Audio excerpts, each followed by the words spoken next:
오늘은 레위기 말씀 21장 1절부터 15절 말씀까지를 다 읽어야 하는데 9절까지 읽었습니다. 1절부터 9절 말씀을 중심으로 이 주보에 나온 대로 우리가 주께 구하고 또 드려야 할 최상의 것은 거룩입니다 라는 제목으로 하나님의 말씀을 은혜를 잠시 나누고자 합니다.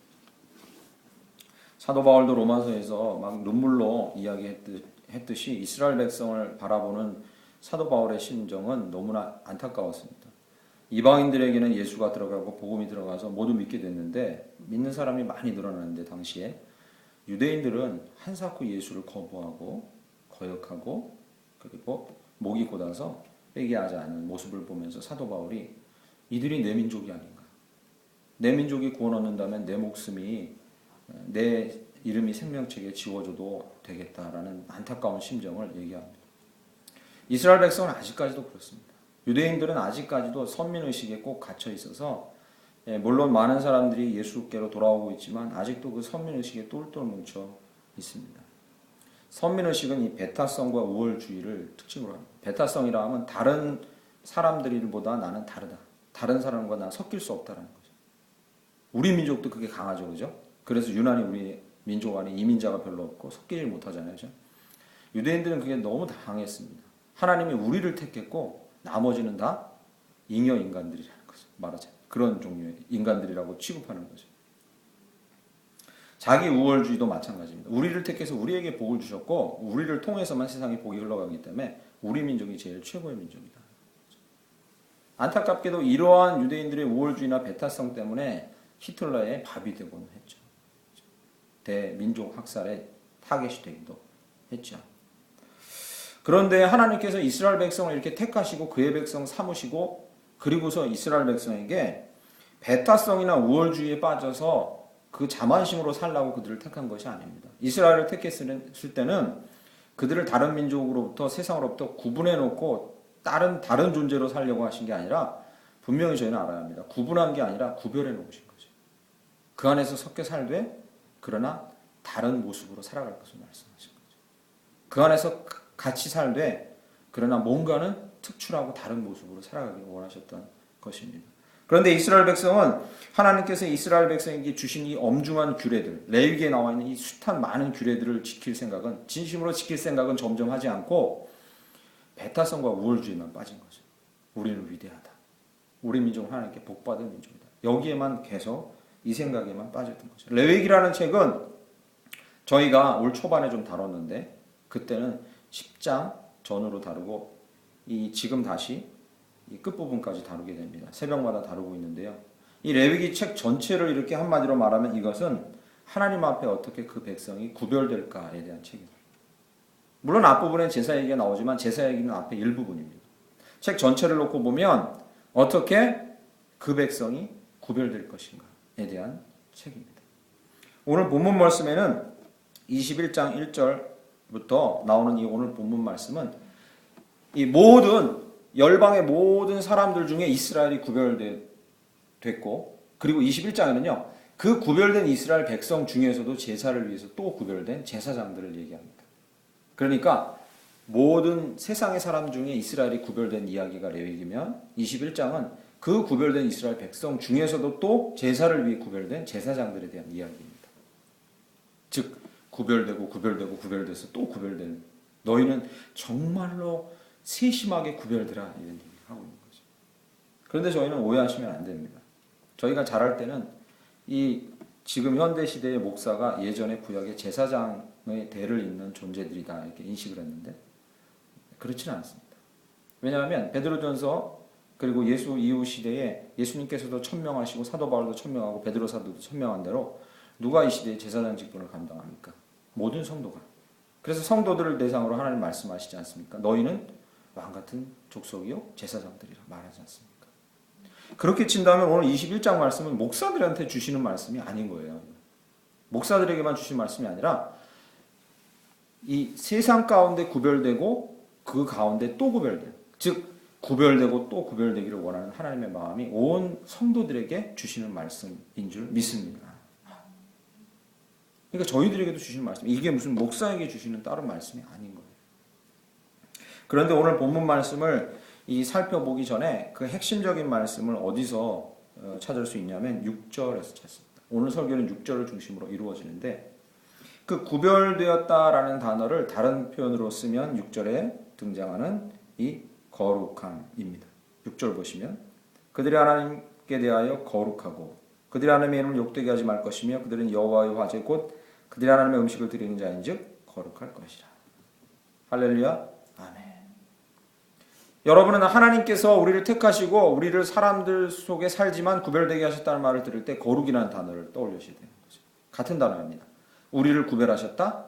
하나님의 특별한 목적을 위해 우리를 구별하셨다. 이게 거룩이라는 단어의 뜻입니다. 거룩함이라는 단어의 뜻입니다. 그래서 오늘 본문 말씀을 통해서는 이 거룩, 어떻게 하면 거룩해지고 우리가 참된 거룩을 어떻게 추구해 갈 수 있을 것인가, 이 현대시대의 성도들에게 맞는 버전으로 함께 잠시 나눠보고자 합니다. 첫 번째는요, 거룩은 하나님께 대하여 거룩한 것입니다. 꼭 기억하셔야 됩니다. 헷갈릴 때가 많아요. 6절 첫 부분 보시죠. 그들이 하나님께 대하여 거룩하고 라고 써 있습니다. 그죠? 그들이 하나님께 대하여 거룩하고. 오늘 1절부터 4절 말씀엔 무슨 이야기냐면요, 제사장은 죽은 자를 만져서는 안 된다는 이야기입니다. 시체를 만져서는 안 된다. 그런데 예외사항이 여기 나오죠? 2절에요. 자기 친어머니나 아버지, 자매, 시신을 만져도 된다는 얘기죠. 그죠? 그런 얘기입니다. 즉 시신을 어떻게 다뤄야 되는지 잘 조심해서 만져야 한다. 가족 말고는 절대 손대면 안 된다. 이런 얘기를 쓰고 있습니다. 5절 말씀은 뭐 쓰고 있습니까? 5절 보시죠.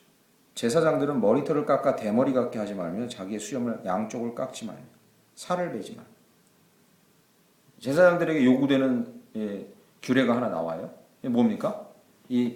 주로 이 신체에 대한 건데, 그렇죠? 머리 깎지 말고, 그리고요 수염 밀지 말고, 그리고요 살에다가 문신 같은 거 하지 말고 나옵니다.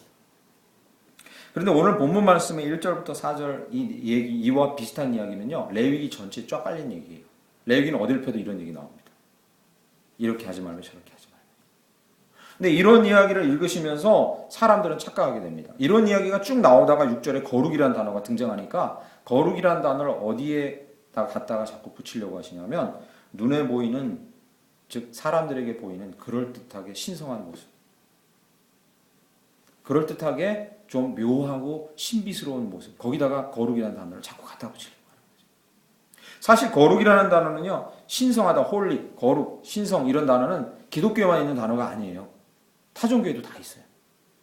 타종교에 다 있습니다. 예전에 그 신화를 다루는 그런 북유럽의 소설들, 그 C.S. 루이스, 요즘 최근에 나온 영어로 나온 거 아시죠, 그죠? 미스 페레그린, 이상한 아이들, 이런 영화에도 보면 하나님에 관련되지 않고 기독교에 관련되지도 않았는데 신성하다, 거룩하다 이런 단어 많이 쓰입니다. 이건 기독교에만 있는 단어가 아닙니다. 그런데 그러한 세상과 이 여타 종교들에 쓰이는 단어, 거룩하다는 단어의, 이 신성하다는 단어의 의미는 뭐냐면 뭔가 신비하고 뭔가 이상한 일들이 일어나는 그런 것들을 의미합니다. 가령 예를 들어서 천주교, 제가 천주교를 뭐 비하하려는 건 절대 아닙니다. 옷도 비스무리하게 입은, 오해하지 마십시오. 천주교를 이렇게 따라하는 그런 게 아니라 넥타이 매기 싫어서 그냥 이렇게 했습니다. 여러분 불편하시면 제가 넥타이를 당장 매겠습니다. 제가 넥타이 매기가 싫어서 이렇게 그냥 입었습니다. 천주교 같은 경우요, 성인, 성자 있죠? 성인을 추대할 때 꼭 성인을 추대할 때 그가 성인인가 아닌가를 결정할 때 필요한 기준이 있습니다. 어떻게 삶을 살았고 신앙 고백이 어땠고 이런 것도 다 있지만 결정적으로 이게 없으면 성인이 안 돼요. 즉 홀리 피플이 안 돼요. 거룩한 사람이 안 돼요. 성자로 책봉이 안 돼요. 그게 뭐냐면 기적이 일어나요. 기적. 그래서 여러분 아시죠? 올해인가 작년에 이 테레사 수녀 모든 사람의 그 어머니였던, 정말 가난한 자의 어머니였던 이 테레사 수녀가 성자로 책봉됐어요. 교황에 의해서 명명됐어요. 성자가 됐어요. 테레사 수녀 성자입니다. 그런데 마지막까지 성자가 되기 위한 심사에서 뭐가 걸렸냐면 기적이야. 그가 살았던 동안이나 그의 시신을 통해서 기적이 안 일어나는 거예요. 그런 증거가 없는, 그걸 찾을 수가 없는 거예요. 하나 찾았어.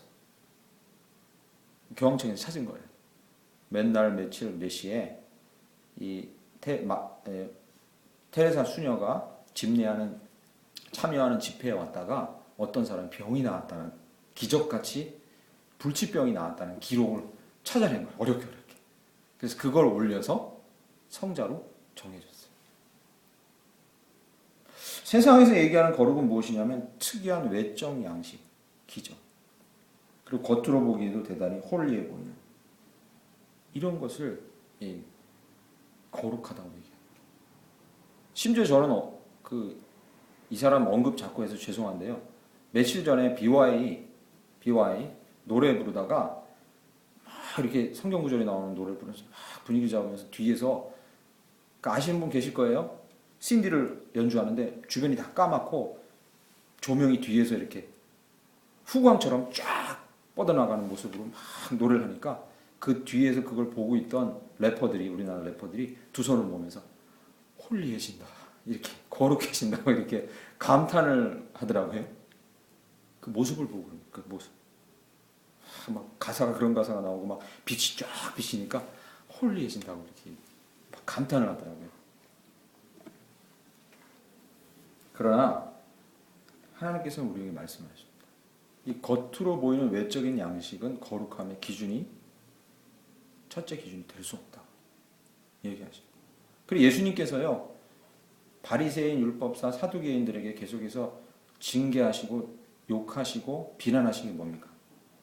겉은 거룩하지만 속이 그렇지 않다는 것을 계속해서 그들을 징계하시고 비난하시잖아요. 오히려 겉은 거룩한데 속이 그렇지 않은 모습은 너무나도 사람들에게 부작용을 많이 나타내고 실망시키고 사람들을 쓰러뜨리고 넘어뜨릴 수 있다는 거죠. 그러면 오늘 성경은 거룩을 무엇이라고 말하는가 하죠.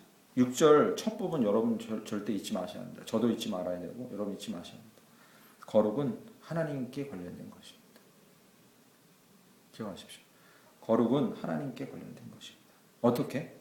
원래 거룩이라는 것이 사람이 취할 수 있는 모양새가 절대 아닙니다. 개념이 아니에요. 오직 거룩이라는 단어는 하나님께만 예속된, 속한 단어입니다. 하나님을 표현할 때만 쓸 수 있는 단어가 거룩이고 영광이라는 거죠. 이 거룩이라는 단어가 하나님께 속해 있고 하나님께로부터만 나올 수 있고 하나님께 관계를 맺고 있는 자들만이 감히 그 거룩의 조그만 모양이라도 자기 모습을 통해서 드러낼 수 있다는 거죠. 그러므로 거룩하다는 것은 무엇이냐면 하나님으로부터 나와 하나님께로부터 받아야 하는 것입니다. 그래서 오늘 설교 말씀 제목의 첫 번째가 무엇입니까? 우리가 주께 구해야 할 최상의 것은 무엇입니까? 거룩이라는 거죠.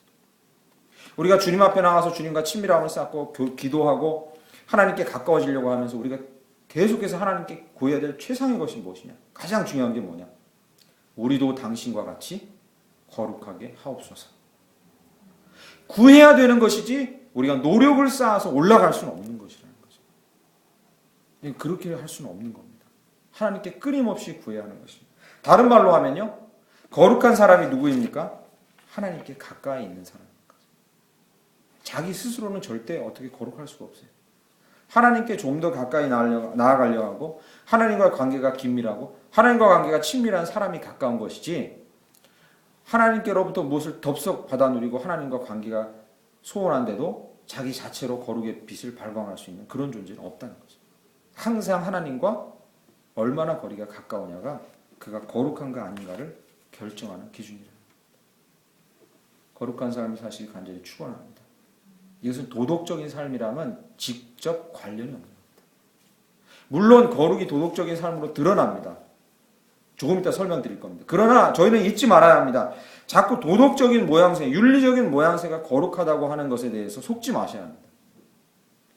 겉은 윤리적이나 속은 안 그럴 수가 있거든요. 그게 우리가 취해야 할 거룩이 아니라 우리는 어떻게든지 하나님께로 더 가까이 나아가서 그로부터 거룩을 받아 누리고, 그리고 그 거룩이 우리를 감싸고 그 거룩이 우리를 붙들고 그 거룩이 우리를 변화시켜 나온 결과가 도덕적일 때 그게 다 같이 거룩한 겁니다. 그러면 우리는 끊임없이 하나님 앞에서 우리를 안아주십시오, 붙들어 주십시오, 변화시켜 주십시오, 이런 모습으로 하나님 앞에 더 가까이 나아가야 된다는 거죠. 거룩이라는 단어 자체가 우리가 그렇게 어떤 행위를 통해서 규정 지을 수 없다는 게, 심지어 하나님이 거룩한 분이시다 할 때 그 거룩도 우리가 감히 머릿속으로도 어떤 취할 수 있는 모양새가 없는 개념이에요. 예를 들어 보면요. 하나님은 신실하시다 하면 그 의미는 무엇입니까? 변하지 않는다는 거잖아요. 우리는 그것을 추측할 수 있어요. 아, 신실하다는 게 이런 개념이구나. 그렇죠? 하나님은 공의로우시구나 하면요. 그걸 우리는 추측할 수 있어요. 아, 하나님은 공평하구나. 불의를 못 보시는구나. 추측할 수 있어요. 그러나 거룩이라는 개념은요. 도대체 뭔지 추측할 수가 없어요. 하나님 거룩하시다 하는데 그 거룩이라는 개념이 뭐예요? 추측할 수가 없어요. 상상할 수가 없습니다. 그러면 어떻게 하나님께서 거룩하신 것이 우리에게 보여집니까? 어떻게 보여지냐면요. 여러분 프리즘 놀이 해보셨죠? 프리즘. 기억하십니까? 이렇게 삼각형으로 된 유리.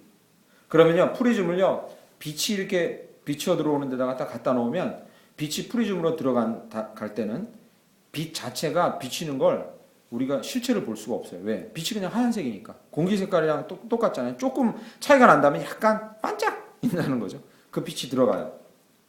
그때까지 잘 보이지 않아요. 그 존재가. 그런데 프리즘을 통해서 이렇게 나오는 빛은 뭡니까? 형형색색의 색깔이 나오는 거죠. 말하자면 억지로 비유컨대 신학자들이 비유컨대 비유를 든 게 이겁니다. 거룩이 만약에 비쳐 들어오는 빛이면 그러면 그 거룩이라는 빛이 프리즘을 통과해서 그래서 세상을 통과해서 세상 가운데 뭘로 드러납니까? 신실한 하나님, 공의의 하나님, 질투하시는 하나님, 열심히 충만하시다. 이렇게 드러나는 거죠. 그러니까 다른 말로 하면 이렇게 정의할 수 있습니다. 하나님의 모든 속성들을 합해 놓아서 조화롭게 한 게 거룩이에요. 그러니까 하나님이 거룩하시다 할 때는 하나님의 모든 속성들이 다 거기 들어있는 거예요. 아시겠죠? 그런데 이 개념을 좀 어려운 것 같은 개념이지만 여러분에게 왜 설명드리는지 그 이유가 있습니다. 히브리서 12장 10절은 이렇게 얘기합니다. 우리의 유익을 위하여 그의 거룩하심에 참여하게 하시느니라. 할렐루야. 아멘. 히브리서 12장 10절입니다. 기억하십시오. 거룩은 우리가 어떻게 얻는 게 아니라 하나님의 거룩하심에 우리가 참여하는 거예요. 다른 말로 하면요. 하나님의 거룩이 우리 안에 들어오는 거예요. 우리가 그분 안에 계속 붙어 있으면. 그러면요. 우리 안에 들어온 하나님의 거룩은 감지할 수가 없어요. 하나님의 거룩함이 우리 안에 들어왔는지 감지할 수가 없어요. 왜? 거룩이라는 개념이 원래 그래요. 들어왔는지 감지할 수가 없어요. 어떤 사람이 기도하다가 거룩이 들어왔다. 하나님의 거룩이 들어왔습니다. 아무런 현상이 없어요. 거룩이 들어오는 건 현상이 없어요. 여러분이 지금 여기 예배 가운데 있잖아요. 하나님 거룩하심이 여기 임한 줄 믿습니다. 아멘. 임하고 있어요. 그런데 아무런 현상은 없어요. 거룩은. 그런 게 거룩이에요. 그럼 들어왔는데 아까 뭐라고요? 프리즘을 통과해서 세상을 통과해서 그게 나타날 때는 어떻게? 정말 다양한 모습으로 나타난다는 거죠. 어떤 사람은요. 그 안에 거룩이 들어오면요. 기도를 열심히 해요. 기도에 영적인 기도의 능력이 나타나요. 어떤 사람은요. 거룩이 들어오면 도덕적인 성품이 되게 탁월해져서 도덕성이 되게 탁월해져요. 그런 사람 있죠. 그죠? 너무나 성결해져요. 도덕적인 성품이 탁월해져요. 그런데 어떤 사람은요. 거룩이 그 안에 많이 들어오면요. 어떤 사람은 사회운동을 많이 해요. 불의를 못 봐. 그런 사람이 있습니다. 어떤 사람은요. 거룩이 들어오면요. 전도 활동이 너무 열심히 해요.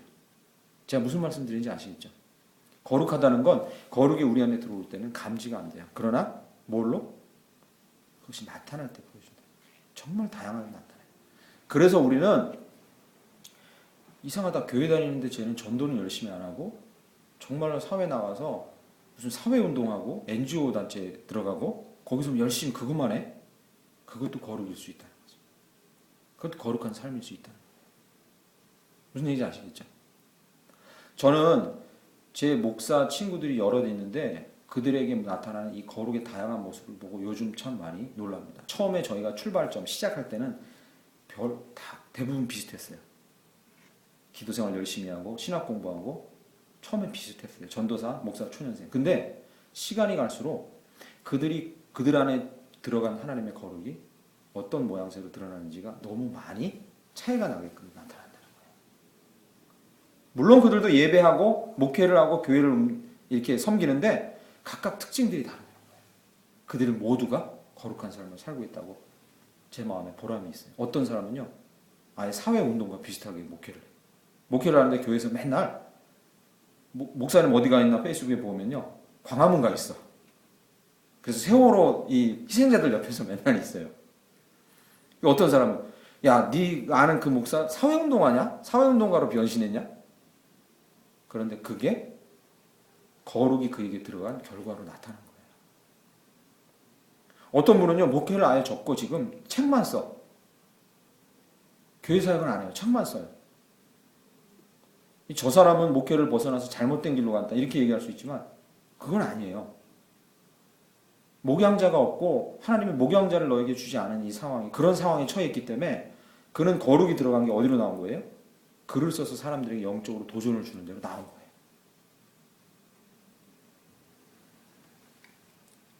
제가 아는 저기 동탄에 있는 한 목사는요, 진짜 얼마나 전도를 열심히 하는지, 제가 좀 심해서 일주일에 한 10,000장 뿌렸는데 한 사람 와요? 안 오는데요.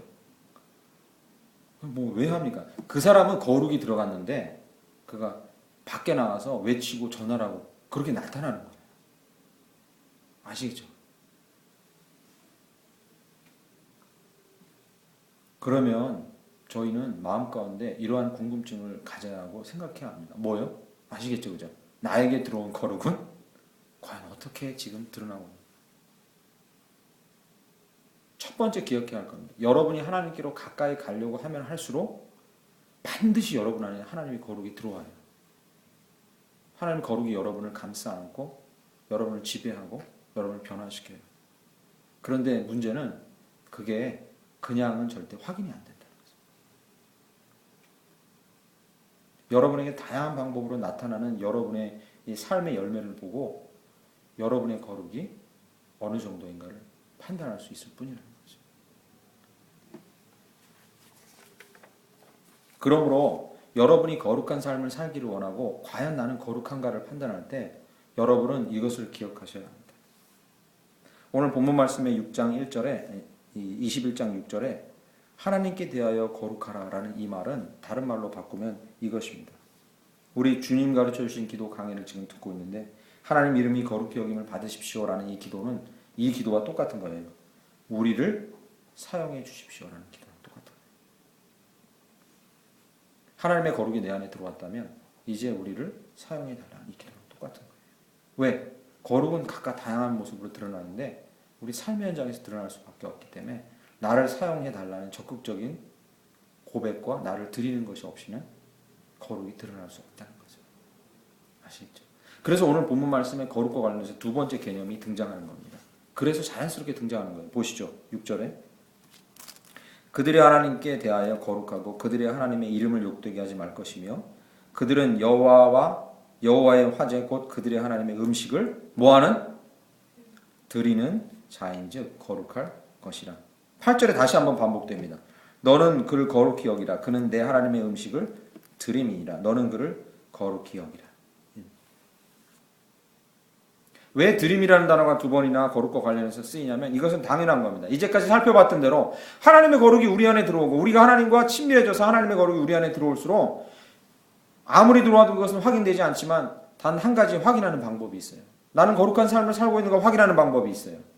우리를 드림으로 열매가 드러나는 것을 통해서 우리가 과연 거룩한 삶을 살고 있는가 확인할 수 있다는 거죠. 여기서 하나님의 음식이 무엇입니까? 하나님의 음식이요? 여기서 하나님의 음식은 제물을 얘기합니다. 제사장이 드리는 제물. 제물을 왜 드립니까? 이스라엘 백성 한 명 한 명이 다 죽어야 되는데 그 앞에서 제물이 돼서 죽어야 하는데 그들의 생명을 속하신 하나님의 목적 때문에 이유 때문에 대신 짐승이 죽는 거예요. 그러므로 여기서 바꾸면 그들의 하나님의 음식을 드리는 자인지 거룩할 것이니 이 말을 바꾸면 우리는 우리를 드림으로 거룩해져야 한다. 똑같은 말입니다. 어디에 나오는? 로마서 12장 1절 2절에 나옵니다. 너희가 뭐가 되라? 산 제물이 되라. 말과 똑같은 거예요. 우리는 우리의 죄를 위해서는 하나님께 계속 드릴 필요가 없어요. 왜? 예수 그리스도께서 한 번에 모든 죄를 들이셨기 때문에. 그죠? 우리의 구원을 위한 죄를 위해서는, 죄를 씻고 구원 얻기 위해서는 드릴 필요가 없어요.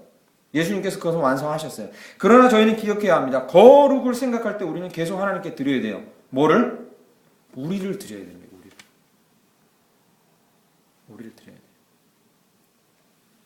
우리를 드릴 때 하나님은 우리를 받으셔서 우리가 갖고 있는, 우리가 생각하기엔 정말로 작고 연약한 것을 하나님은, 하나님께서 우리에게 주신 거룩을 드러내기 위해서 사용하신다.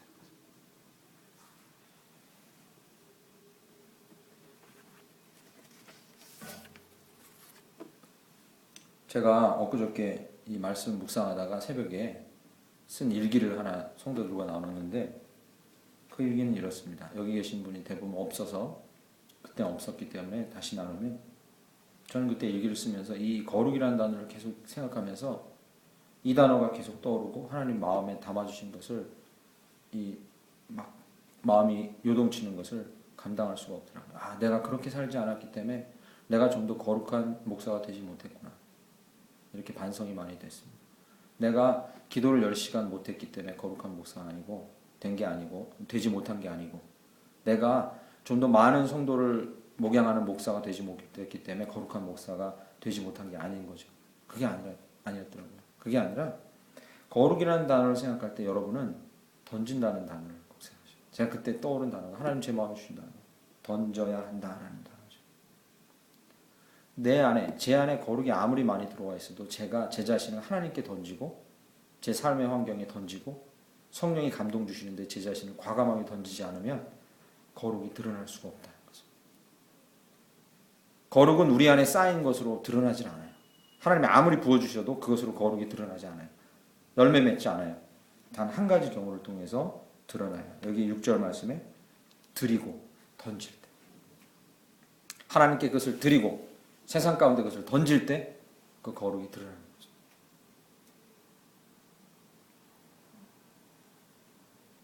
뭘 얼마나 던져요? 목사님, 지금 제가 아프리카로 제 자신을 던질까요? 그럼 제 자신을 어디로 던집니까? 이건 어려운 것이 아닙니다. 아침에 일어나서 누구에겐가 카톡을 해야겠고, 문자를 해야겠고, 누군가 격려의 말을 해야겠고, 누구에겐가 편지를 써야겠고, 누구에겐가 내가 나의 정성을 드려야겠다는 이 마음이 성령께서 주시면 우린 거기에 던져야 된다는 거죠. 나를 던져야 돼요. 거룩이 들어와서 작동하는 거예요. 우리 안에 있는 거룩이 작동하는 거예요. 그때 우리를 던져야 돼요. 머뭇거리면 안 돼요. 던져야 돼요. 누군가를 가서 도와주려고 할 때, 그런 마음이 들 때 우리를 던져야 되는 거죠. 우리를 던져야 돼요. 드려야 돼요.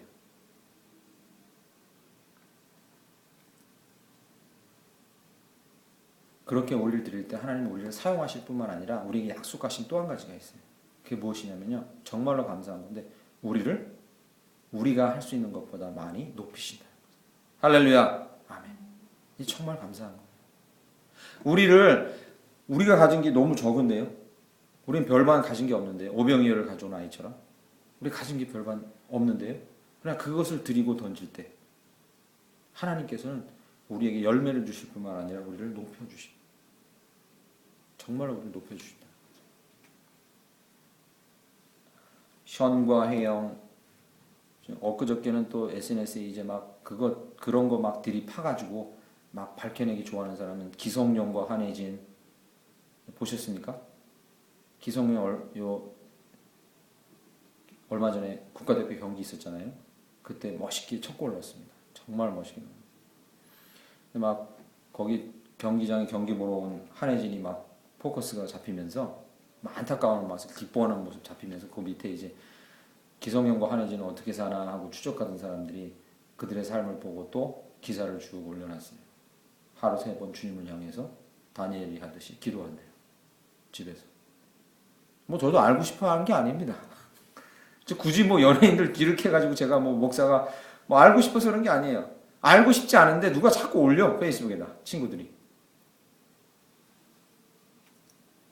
최강희 씨 얘기도 뭐 올려요. 저는 알고 싶지 않아요. 최강희 씨가 뭐 어떻게 사는지 알고 싶지 않아요. 올려 막 자꾸. 제가 이 말씀 왜 드립니까? 사실 션은 가수로서의 생명이 그때 이미 끝났어요. 가수 활동은 지금 거의 안 하잖아요. 얼마 전에 뭐 잠깐 나오기도 하고 가끔 나오기도 하지만 유명한 가수로서는 이미 그때 생명이 끝났습니다. 그 이후로는 활동 안 해요. 사람들이 잘 몰라요. 지금 뭘로 알려져 있습니까? 천사로 알려져 있죠. 천사로 알려져 있죠. 최강희 씨, 기송, 한혜진이 유명합니까? 예, 제법 뭐 유명해요. 기성용과 결혼해서 좀 더 유명해졌죠. 이제 하루 세 번 기도한다 그러니까 여기 우리나라에 있는 이 1,000만 기독교인들한테 다 알려졌어요. 이 말씀 제가 왜 드립니까? 그들이 평생 노력해서 연예인으로 쌓아오는 것보다 그가 하나님께 자신을 드린 것 때문에 그들은 지금 더 많이 알려졌어요. 입소문을 타고 더 많은 사람들이 알려졌어요. 저같이 연예인들에 대해 전혀 관심이 없는 사람들에게까지 알려졌어요. 이 아재들한테까지 알려진 거죠. 그런 신세대 가수들이나 또는 뭐 지금 핫한 뉴스에 전혀 관심이 없는 저한테까지 알려진 거예요. 저도 알아 이제. 안 그랬으면 몰라요. 저. 그 사람들이 누군지 어떻게 알아요? 하나님께서는 우리에게 그래서 두 번째를 요구하십니다. 우리가 주께 드려야 할 최상의 것이 무엇입니까? 거룩입니다. 다른 말로 바꾸면 우리가 주님께 드려야 할 최상의 것이 무엇입니까? 나 자신입니다. 나를 드릴 때 그것이 거룩을 드리는 거예요. 하나님께서 거룩을 받으시옵소서 하잖아요. 거룩함을 받으시옵소서라고 찬양해요. 당신은 거룩합니다라고 찬양하지만 거룩을 받으시옵소서. 거룩이 실체가 안 보이는데 뭔 거룩을 받아요? 거기다 뭘 넣어야 되냐면 나를 받으십시오. 그러면 하나님께 거룩을 드리는 거예요. 왜? 그걸 받으시고 사용하시네. 그때 하나님의 거룩이 드러나니까. 이스라엘 백성들은 이것을 잘 몰랐어요. 거룩함의 개념이 뭐라고 알았냐면 규례를 지키고 안 지키고라는 거예요. 깎니 안 깎니, 1kg를 가니 안 가니, 노동을 하니 안 하니 이것으로 거룩을 자꾸 규정하려 했어요. 사랑하는 성도 여러분, 저 여러분 일생 살아가시는 동안에 뭐 했니 안 했니, 주일날 뭐 하니 안 하니, 돈을 썼니 안 썼니, 어디 갔니 안 갔니, 이렇게 하지 말라고 하는데 저희가 연연해서 이게 붙들려서 그것을 거룩으로 기준으로 삼지 마시고 여러분과 제 안에 들어온 이 하나님의 은혜와 놀라움, 이게 거룩이에요. 이게 우리의 삶에 어떻게 드러나는지, 우리가 작은 것을 드려서라도 이것이 어떻게 드러나는지 여기 일생 우리의 삶을 드리길 간절히 축원합니다. 그럴 때 여러분의 삶에 놀라운 일이 드러날 것이라고 저는 믿습니다. 여러분이 작은 것을 드렸지만 하나님께서 여러분에게 정말로 큰 것을 보여주실 것을 믿습니다. 여러분이 갖고 있는 정말로 하찮다고 여긴 것이지만 그러나 이거 하나님께 내가 드려야 된다고 나의 정성과 그리고 나의 손길과 나의 시간을 드렸더니 하나님께서 그것을 통해서 정말로 우리 가정을 바꾸시고 교회를 바꾸시고 이 지역을 바꾸시는 위대한 일을 이루신 것을 보게 될 줄 믿습니다. 그러한 삶 사시길 간절히 축원합니다. 아멘.